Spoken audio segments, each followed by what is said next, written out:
Commander Zexthul stood on the bridge of his warship, looking down at the small blue planet below. His 6 eyes studied the tactical display with satisfaction. Earth hung there like a ripe fruit, waiting to be picked.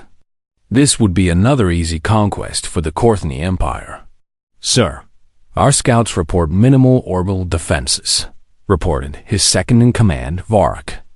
The younger officer's excitement was clear in his voice. "Their satellites are primitive. Most don't even have weapons." Zexthul nodded. After 300 years of expanding the Empire, he knew the signs of a weak civilization. Earth looked exactly like dozens of other worlds he had conquered. The humans seemed to be just another species that had barely crawled out of their home system. "Begin the assault," Zexthul ordered. The Korthani fleet moved into position. 20 massive warships surrounded the planet like predators circling prey. Their weapons charged with a deep humming sound that echoed through the ship's hull. The first wave of attacks targeted Earth's communication satellites. Bright flashes of energy lit up the space around the planet as the primitive devices exploded. Within minutes, Earth was cut off from any outside help. Not that help would come, Zexthul thought. Intelligence reports showed no other human colonies or fleets. "Orbital bombardment commencing," announced the weapons officer. Precise energy beams struck military bases, government buildings, and major cities.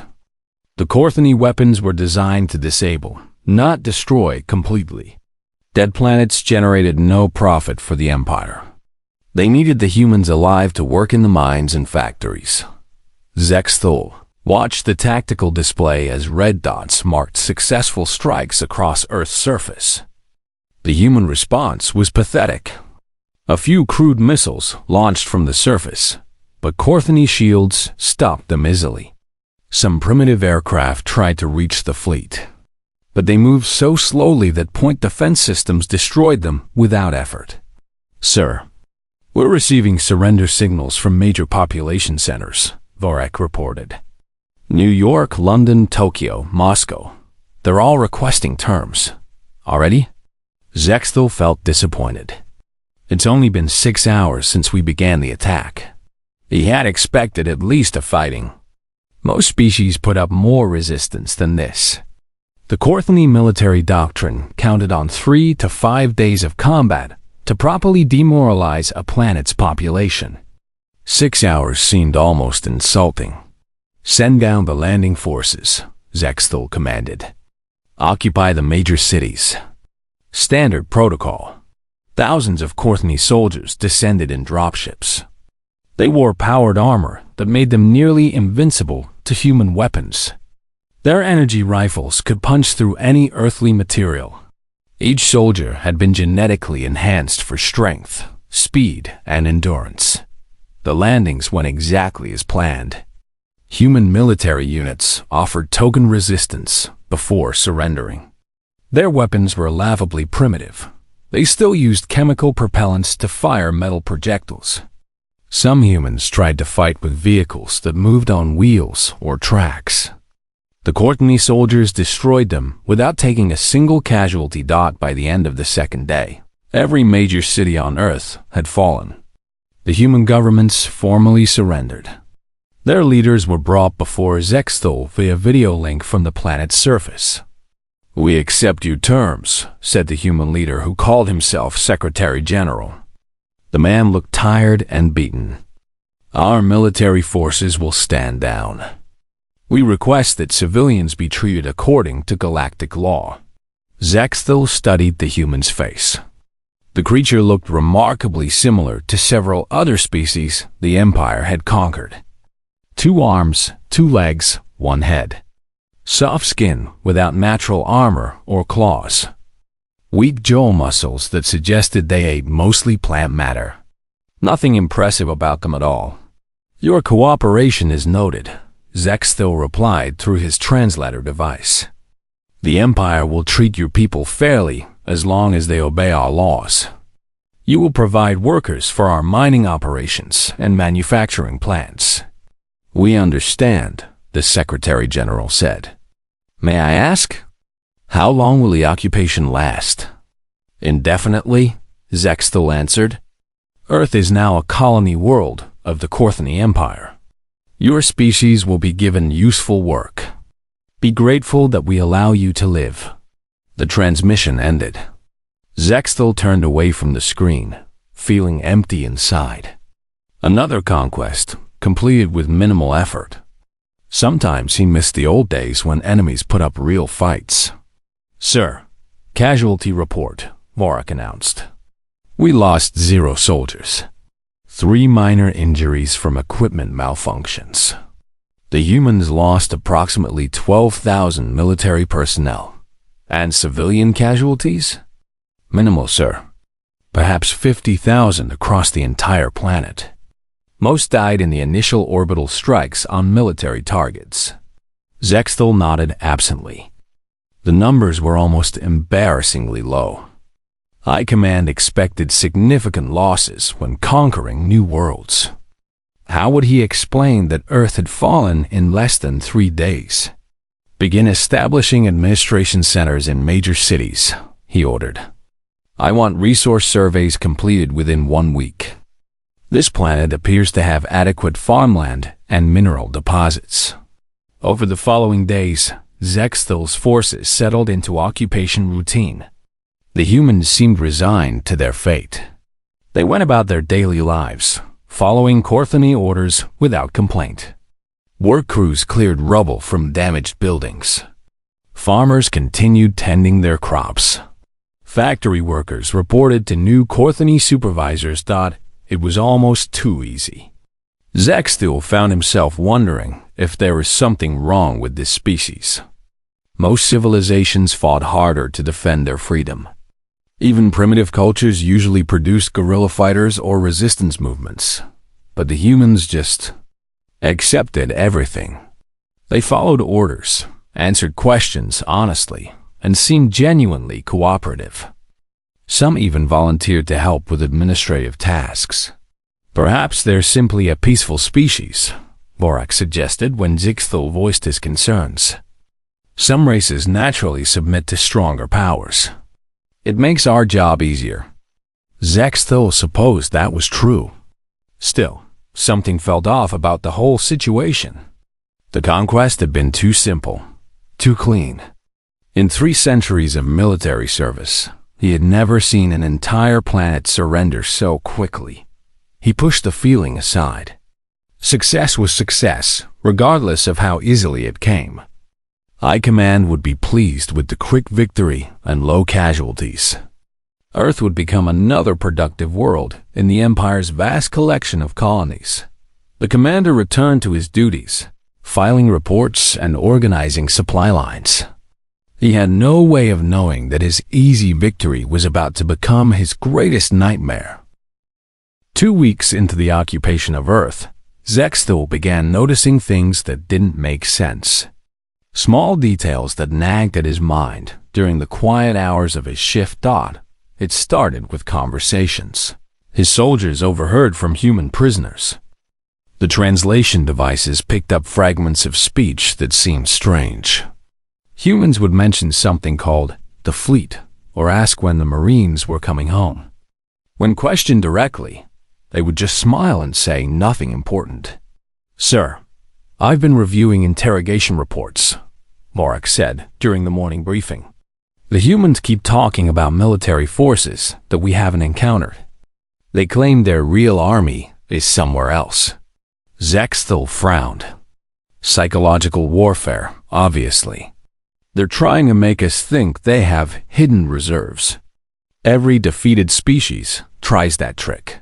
But the comments kept coming.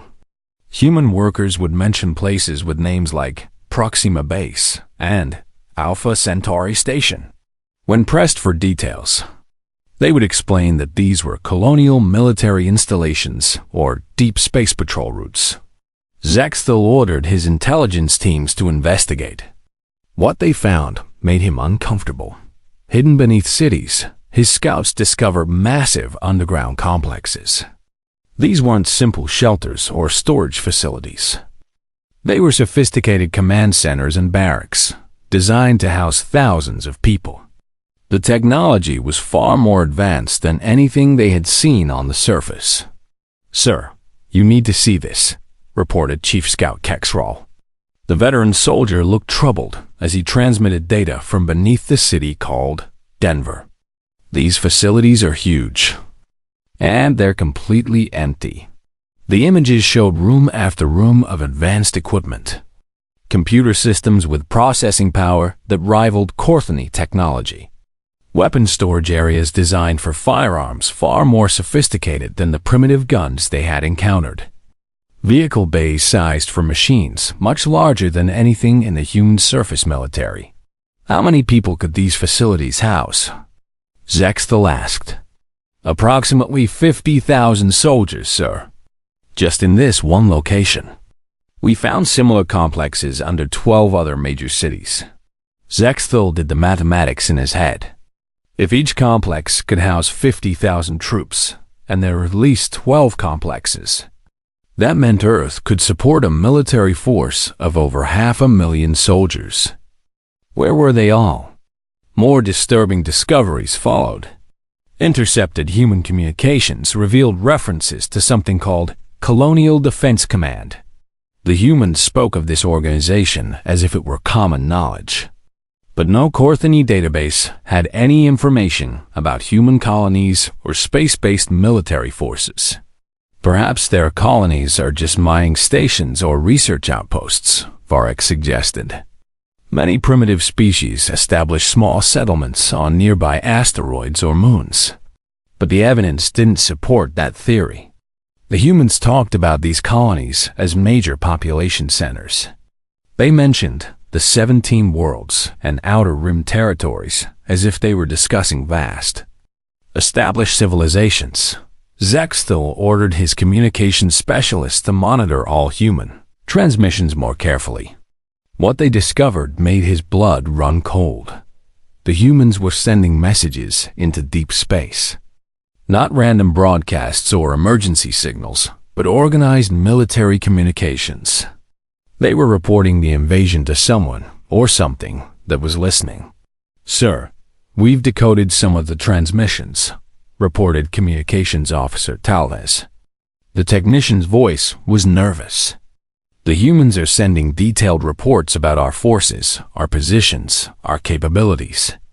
They're treating this like intelligence gathering, not a defeat." "Intelligence gathering for whom?" "Unknown, sir. The signals are directed toward empty space, approximately 4 light years from here. But someone is acknowledging receipt. We're getting response signals, though we can't decode them." Zexthal felt the first real worry since the invasion began. Empty space 4 light years away could hide anything. A military base, a fleet, an entire civilization. Corthony scouts had only surveyed this solar system, not neighboring star systems. The worry grew when his soldiers began reporting strange behavior from human prisoners. They weren't acting like defeated enemies. They were acting like people waiting for something. "They keep checking the sky," Sergeant Morthick reported from the prison facility in New York. "Groups of humans will gather and look up at the stars. When we ask what they're looking for, they say, 'Checking for signs.' Some of them smile when they say it." Even more concerning were the industrial facilities his forces had discovered. The humans had massive manufacturing complexes hidden in remote areas. These weren't crude factories. They were sophisticated production centers, capable of building advanced technology. But they were all empty. Every single facility had been stripped clean before the invasion began. Equipment, materials, finished products, everything had been removed and taken somewhere else. "It's like they knew we were coming," Vorak observed as they reviewed the survey reports. "These facilities were evacuated recently, within the last few months, according to our analysis." "That's impossible," Zexthal replied. "Our intelligence indicated no knowledge of space travel beyond their own solar system. How could they have advanced warning of our arrival?" But the evidence kept mounting. Human civilians would casually mention friends or relatives who worked off-world or served in colonial security forces. When questioned about these people, the humans would explain that millions of their population lived and worked in the outer colonies. The most unsettling discovery came from the human internet, their primitive global communication network. Buried in archived files, Zexthel's technicians found references to massive military budgets, defense contracts for deep space patrol vessels, and recruitment advertisements for something called Colonial Marine Corps. Sir, according to these documents, humanity has been preparing for interstellar warfare for over a century, reported Chief Technician Yulmer. Their spending on military technology exceeds their spending on planetary infrastructure by a factor of 3 to 1. Zexthel studied the translated documents with growing unease. The humans had been building a war machine for generations. But where was it? Every ship, every soldier, every weapon seemed to have vanished before the invasion began. The answer came from an unexpected source. A human child in one of the occupation zones asked a Korthani soldier a simple question. "When will my daddy come home from the war?" The soldier, confused, asked what war the child meant. "The war against the bad aliens," the child replied matter-of-factly. "Daddy went away with the big ships to fight them. Mommy says he'll come back when Earth is safe again." The conversation was recorded and transmitted to Zexthel. As he listened to the child's innocent words, a terrible possibility began forming in his mind. What if Earth wasn't the human homeworld? What if it was just one world among many? What if the humans they had conquered were only a small fraction of the total human population? The thought was almost too frightening to consider. But the evidence was becoming harder to ignore. The empty military bases, the missing industrial output, the casual references to off-world colonies. It all pointed to the same conclusion. They had attacked a farming planet while the real human military was somewhere else entirely. "Sir," Varak said quietly, "I think we may have made a serious mistake." Zexthel nodded grimly as he stared at the innocent blue world below. For the first time since the invasion began, he felt afraid. The alarm started screaming at 0347 hours ship time. Zexthel jolted awake in his quarters as the emergency lights bathed everything in red. His communication device crackled to life before he could even sit up properly. "Commander to the bridge immediately. We have multiple contacts at the system's edge." Zexthel threw on his uniform and raced through the corridors. His ship hummed with activity as crew members ran to battle stations. In his 3 centuries of military service, he had never heard such urgency in his officers' voices. The bridge was chaos when he arrived. Officers shouted readings at each other, while holographic displays showed massive energy signatures appearing throughout the outer solar system. The readings were unlike anything Korthani databases. "Report." Zexthel barked as he took his command position. "Sir, we're detecting large ships dropping out of faster-than-light travel," Gorik said, his voice tight with fear. First contact was at the edge of the system. They're everywhere now." The main display showed the tactical situation. Red dots marked hostile contacts throughout the solar system. But these weren't scattered or random. They were organized into perfect military formations. Attack groups, support squadrons, and command elements all taking precise positions. "How many ships?" Zexthel demanded. "Still counting, sir. At least 400 confirmed contacts. Possibly more arriving every minute. 400 ships." Zexthel's entire invasion fleet consisted of 20 vessels. His mouth went dry as the scope of the situation became clear. "Sir, incoming transmission on all frequencies," announced the communications officer. "They're broadcasting in perfect Korthani. Put it through." The voice that filled the bridge was calm, professional, and absolutely terrifying in its confidence. "Attention Korthani forces. This is Admiral Chun of the Terran Colonial Defense Force. You have attacked a protected world of the Human Colonial Alliance. You have exactly 60 minutes to withdraw all forces from Earth and begin immediate evacuation of this system. Failure to comply will result in the complete destruction of your fleet. Silence filled the bridge. Everyone stared at Zexthul, waiting for orders. The commander's mind raced as he tried to process what he had just heard. Terran, Colonial Defense Force, Human Colonial Alliance. These weren't the desperate words of a defeated species begging for mercy. This was a military organization making demands from a position of strength. "Sir, should we respond?" asked the communications officer. Zexthul nodded slowly. "Open a channel.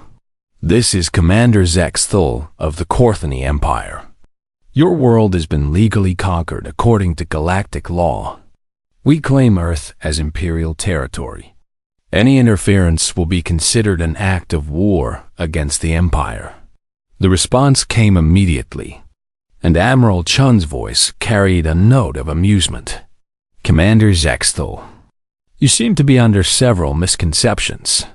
First, Earth is not our homeworld. It's a colonial farming settlement under our protection.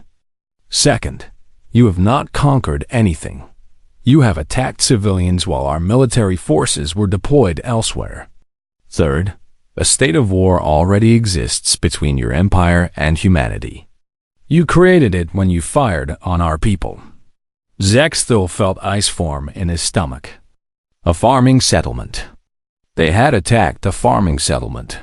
"Sir, we're getting detailed scans of the human ships," reported the sensor officer. "These vessels they're more advanced than ours. Significantly more advanced." The tactical display updated with new information. The human ships were sleek and predatory, built for war in ways that made Korthani vessels look clumsy. They carried weapons that registered as unknown energy signatures. Their hulls were made from materials that absorbed sensor scans. "How is this possible?" Varak whispered. "Intelligence reports said they were primitive." Admiral Chun's voice answered as if he had heard the question. "Your intelligence was based on what we allowed you to see. Earth is our breadbasket, not our military center. While you were studying farmers and shopkeepers, our real civilization was expanding across 17 star systems. We have been preparing for this war for over a century." The human admiral paused, and when he spoke again, his tone was colder. "You have 55 minutes remaining." Zexthul cut the transmission and turned to his tactical officer. "Analysis of their capabilities?" "Sir, based on energy readings and ship configurations, they outclass us in every category. Speed, firepower, defensive systems, numbers. If they wanted to destroy us right now, they could do it easily. Then why the ultimatum? Why give us time to retreat?" "Unknown, sir. Perhaps they want to avoid unnecessary bloodshed." But Zexthul suspected there was another reason. The humans wanted him to understand exactly how badly he had miscalculated. They wanted him to realize that Earth had been undefended, not because humanity was weak, but because they hadn't thought anyone would be stupid enough to attack it. "Sir, we're receiving communications from the planet's surface," announced another officer. "The human civilians are celebrating." The secondary display showed feeds from Earth. In every occupied city, humans were gathering in the streets. They weren't hiding or panicking. They were cheering and pointing at the sky. Some held signs that read, "Welcome home fleet," and "Give them hell, Marines." Children were laughing and dancing. Adults were embracing and crying with joy. This wasn't a population waiting for rescue. This was a population that had always known rescue was coming. They were never really defeated, Zexthul said quietly. They were just waiting. "Sir, 30 minutes remaining," Varak reported. "What are your orders?" Zexthul studied the tactical display. 400 human ships against his 20. Technology that outclassed his own. A civilization that had been preparing for interstellar war while the Korthani, Empire had been getting soft from easy conquests, but he was still a Courtney commander. Retreat would mean disgrace, possibly execution. The Empire didn't tolerate failure, especially not failure this complete. "Sir, incoming message from High Command," the communications officer announced. Zexthel accepted the transmission. Fleet Admiral Morgax appeared on the screen. His ancient face creased with anger. "Commander, explain why our sensors show a human fleet in the Earth system." "Sir, it appears our intelligence was incomplete. The humans have hidden colonies and military forces that were not detected." "How many ships do they have?" "Approximately 400, sir. Possibly more." The fleet admiral's face went pale. 400? Our entire battle fleet only has 300 vessels. How advanced are their weapons? More advanced than ours, sir. For the first time in his long career, Zexthel saw genuine fear in his superior's eyes.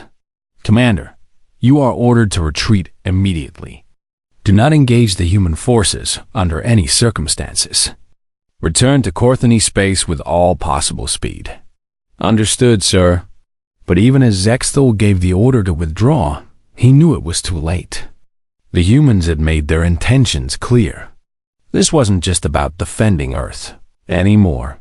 They had awakened something that had been sleeping peacefully at the edge of their space. Now it was fully awake, and it was very angry. As his ships began their desperate flight toward home, Zexthel caught one last glimpse of the human fleet. They weren't pursuing yet. They were organizing, forming up into battle groups with military precision that spoke of centuries of experience. The real war was about to begin. Zexthel thought he would feel relief when his ships cleared Earth's orbital space. Instead, the fear only grew worse. The human fleet wasn't pursuing them, it was following them. There was a difference, and that difference terrified him. "Sir, the humans are maintaining exact distance behind us," reported the sensor officer. "They're not trying to catch us. They're escorting us." "Escorting us where?" "Unknown, sir. But they're directing our course. Every time we try to change direction toward home, they move to block us." Zexthel realized with growing horror that the humans weren't letting them escape. They were herding his fleet like animals toward some unknown destination. "Incoming transmission," announced the communications officer. Admiral Chun's face appeared on the main screen. The human looked calm and professional, like a person conducting routine business. "Commander Zexthel, you have chosen not to withdraw within the specified time limit. Therefore, your fleet is now considered hostile and will be dealt with accordingly." "We are withdrawing," Zexthel protested. "We're leaving your system." "You attacked our civilians," Admiral Chun replied coldly. "Withdrawal is no longer an option. Your empire needs to understand the consequences of that action." Before Zexthel could respond, the human admiral gave an order to someone off-screen. "Captain Torres, please demonstrate our point defense capabilities. Target the escort cruiser." Zexthel spun toward his tactical display. The escort cruiser Vengeful Talon was his strongest ship, except for his own flagship. Its shields could stop anything in the Courtney arsenal. A single beam of energy reached out from a human destroyer. The beam looked almost casual, like a finger pointing at something interesting. It touched the Vengeful Talon's shields. The shields collapsed instantly. The beam continued through the hull as if the advanced Courtney armor was made of paper. The cruiser simply stopped existing. One moment it was there. The next moment it was expanding gas and debris. "How?" whispered VOR single quotes. A K. Admiral Chun answered as if he had heard the question. "Quantum cascade weapons. We developed them specifically for dealing with energy-based defensive systems. Your shields actually make our weapons more effective, not less." Zexthel stared at the empty space where his escort had been. The Vengeful Talon had carried 3,000 crew members. They had been vaporized in less than a second by technology he didn't understand. Perhaps now you're beginning to grasp your situation, Admiral Chun continued. Your weapons cannot penetrate our defenses. Our weapons make your defenses meaningless. Your ships are slower than ours. You cannot run, and you cannot fight. What do you want? Zexthel asked, his voice barely steady. We want to send a message to your empire. But first, we're going to send a different message to you. The tactical display lit up with new contacts. Smaller ships were launching from the human fleet, not fighters, but assault craft. Dozens of them, moving faster than anything Zexthel had ever seen. Sir, they're heading for our ships, reported the sensor officer. Boarding parties. All ships, prepare to repel boarders, Zexthel ordered. But even as he gave the command, he knew it was hopeless. If human technology was this advanced, what would their soldiers be like? The first assault craft attached to the hull of the supply ship Resource Gatherer. Cutting beams sliced through the outer hull in seconds. Then the screaming started. Sir, we're receiving reports from the Resource Gatherer, the communications officer said, his voice shaking. The human boarding parties are... They're not fighting like normal soldiers. Explain. They're moving too fast. Our troops can't track them. Their weapons cut through our armor like it isn't there. And sir, they're recording everything. The main screen switched to internal security feeds from the Resource Gatherer. Zexthel watched in horror as human soldiers moved through his ship like living nightmares. They wore armor that seemed to bend light around them, making them hard to see clearly. They moved with impossible speed and precision. Each human carried weapons that fired energy beams similar to the ones that had destroyed his escort cruiser. But the most terrifying thing was their coordination. They didn't fight like individuals. They fought like parts of a single organism. One human would flush Korthani soldiers from cover, while another would be perfectly positioned to eliminate them. They anticipated each other's movements with uncanny accuracy. Sir, the Resource Gatherer reports all resistance has been eliminated, announced the communications officer. The human boarding party is... They're downloading our computer systems. More assault craft attached to other ships in his fleet. The pattern repeated on each vessel. Human soldiers would board, eliminate all resistance within minutes, then systematically strip the ship of information. They're not trying to capture our ships, Zexthel realized. They're stunning us. Admiral Chun's voice confirmed his suspicion. Correct. We're learning everything about your technology, your tactics, your weaknesses. This information will be very useful when we visit your home worlds. You can't attack the Empire. We have thousands of ships. Had, Admiral Chun corrected. You had thousands of ships. After we're finished with your fleet, we'll be visiting every Korthani military installation, shipyard, and command center. Your empire's ability to wage war will cease to exist. The boarding actions continued across his fleet. Human soldiers moved through Korthani ships like they owned them. They seemed to know exactly where to find critical systems, important data, and command personnel. Sir, they're taking prisoners, reported Varric. But only senior officers and technical specialists. Everyone else is being eliminated. Zexthel watched the feeds from his ships and felt something break inside his mind. These weren't just superior soldiers. They were perfect killing machines. They moved without wasted motion, struck without hesitation, and showed no mercy to anyone who resisted. But the worst part was their calm professionalism. The human soldiers weren't angry or excited. They were just doing their job with terrifying efficiency. Sir, incoming transmission from the human boarding party, the communications officer announced. They're asking for you specifically. The screen showed a human soldier standing in the corridor of the Resource Gatherer. The warrior was tall and heavily built, with scars visible on the parts of his face not covered by armor. Commander Zexthul, the human said in perfect Corthony. I am Sergeant Major Rodriguez of the 3rd Colonial Marine Division. My unit is preparing to board your flagship. You have 2 options. The human paused to step over the body of a dead Corthony soldier. Option 1. Surrender yourself and your remaining crew. You will be taken prisoner and treated according to the rules of war. Option 2. Resist and watch your crew die while we take you anyway. Zexthul looked around his bridge. His officers were staring at him with desperate hope. They wanted him to save them somehow, but he knew there was no escape. If I surrender, you won't hurt my crew? If you surrender immediately and completely, your crew will be taken prisoner. If you resist or try to destroy your ship's computer systems, your crew will be eliminated, and you will be taken alive to witness what happens to your homeworld. The choice was no choice at all. Zexthul had led his people into a catastrophe beyond imagination. The least he could do was save their lives. I surrender, he said quietly. Wise choice, Sergeant Major Rodriguez replied. Stay on your bridge. We'll be with you shortly.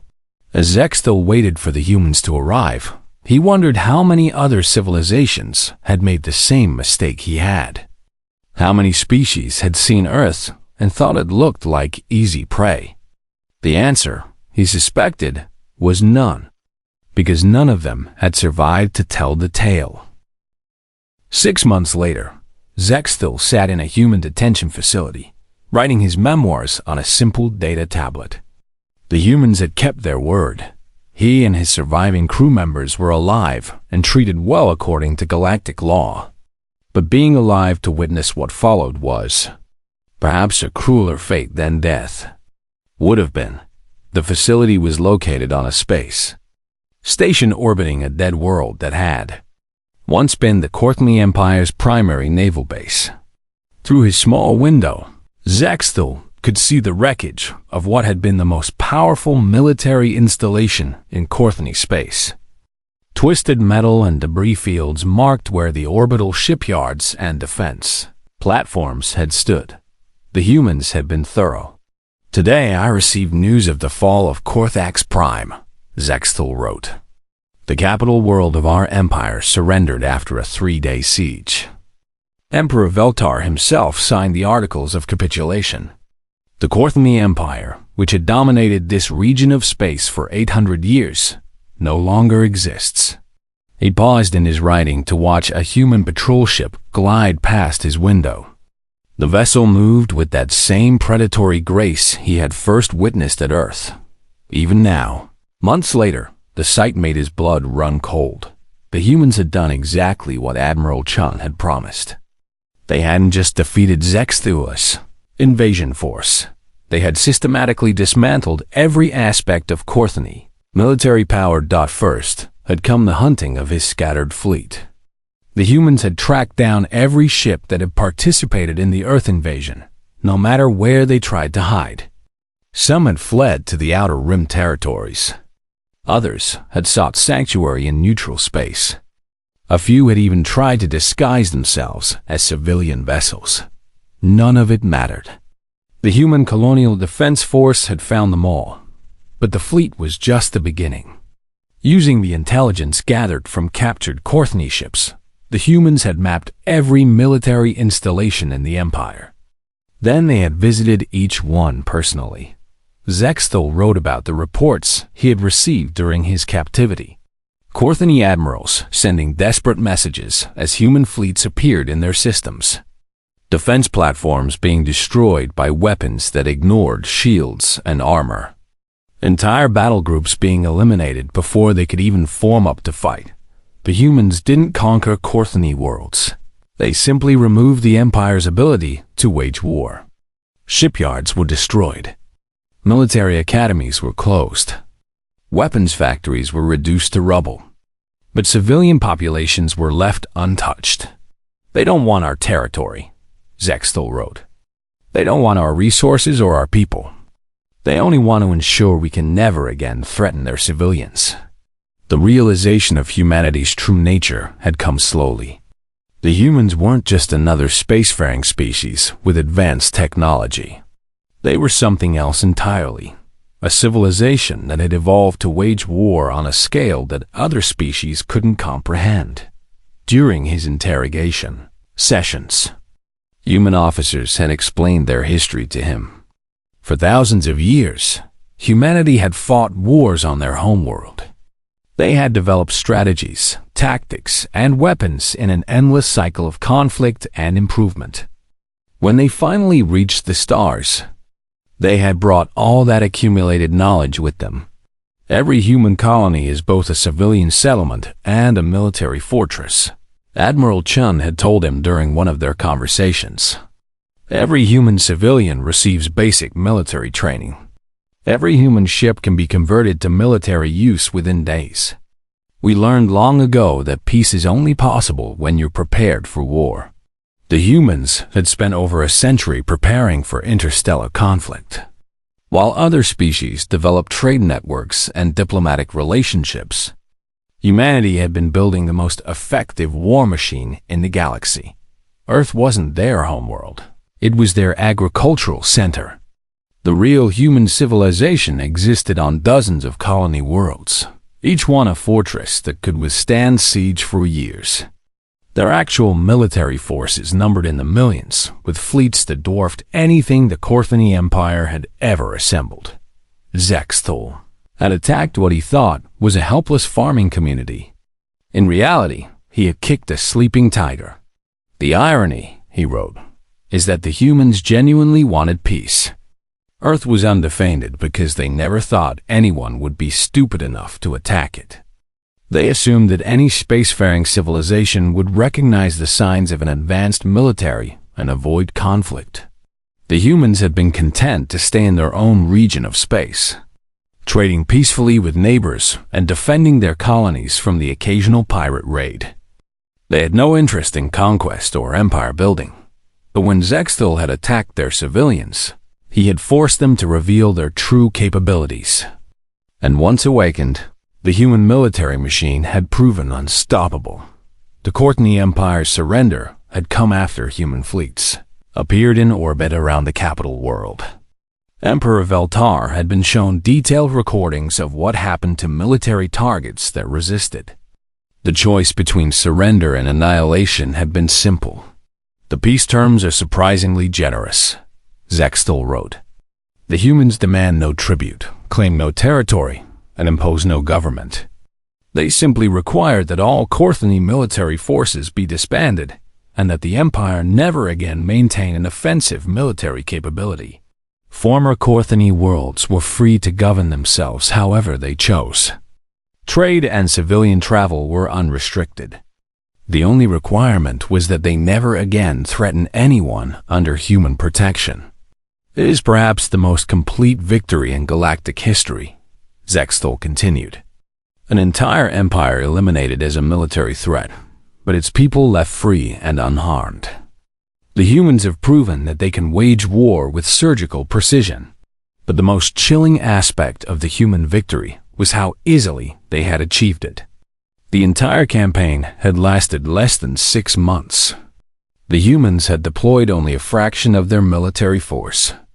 Most of their fleets had remained in defensive positions around human colonies, as if the destruction of the Korthani Empire was merely a minor police action. I have learned that humanity maintains defensive alliances with over 30 other species, Zexthul wrote. They provide military protection in exchange for peaceful cooperation. Every species under human protection knows that any attack on their worlds will bring the full weight of human retaliation. The galactic balance of power had shifted permanently. Humanity had revealed itself as the dominant military force in this region of space. But unlike previous dominant species, humans seemed content to use their power defensively. They didn't want to rule the galaxy. They just wanted to make sure no one could threaten the people under their protection. Zex. Thol finished his memoir with a warning that he hoped other species would read and understand. We thought we were "Attacking farmers," he wrote. "We thought Earth was a primitive world ripe for conquest. We were wrong on every count. Earth was the agricultural center of the most advanced military civilization in the galaxy. The farmers we conquered were civilians under the protection of a military force that had been preparing for interstellar warfare for over a century." He paused to look out his window again.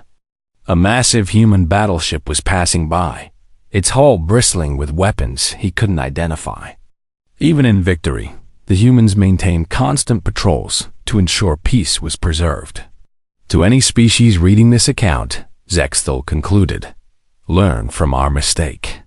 Humanity appears peaceful because they choose to be peaceful. They appear vulnerable because they have no need to display their strength. But make no mistake, they are neither peaceful nor vulnerable when their people are threatened. We awakened something that should have been left sleeping. The humans call it their war machine, and it is more terrible and efficient than anything the galaxy has ever seen. They have returned to their peaceful slumber, but they will wake again if needed. Pray that you never give them a reason to wake up." Zexthal set down his writing tablet and stared out at the stars. Somewhere among those distant lights were the human colonies, growing and thriving under the protection of the most powerful military force in the galaxy. He had learned that lesson too late.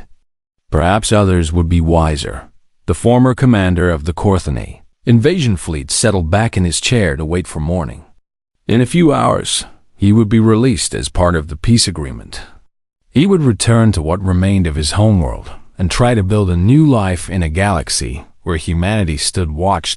It was, he thought, probably a safer galaxy than the one he had known before. The humans would see to that.